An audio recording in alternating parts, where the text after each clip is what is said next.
Nakaranas ng ubod ng tinding traffic ang ilang motoristang dumaraan sa EDSA. Ayon sa MMDA, mabigat ang daloy ng trapiko sa bahagi ng northbound lane ng EDSA mula sa Magallanes hanggang Cubao.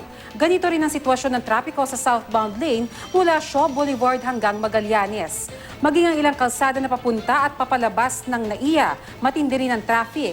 Ang kapuso actor na si Dennis Trillo, base sa kanyang post sa Instagram, di pa rin nakakalabas ng vicinity ng NAIA makalipas ang 3 oras dahil sa tindi ng traffic. Ayon naman sa MMDA, posibleng dahil daw ito sa laki ng volume ng mga sasakyan ngayong magpapasko, dahilan kaya matindi ang traffic. May ilang road reblocking din na isinasagawa sa tapat ng NEPA Q-Mart na lampas lamang ng EDSA Cubao. Pwede rin kayo magpadala ng mga video o litrato ng mahahalagang balita. Mag-log on sa www.uscoop.tv. Para naman magpadala ng text o MMS, i-text ang scoop, space, message, space, ang inyong pangalan at address at ipadala sa 4627.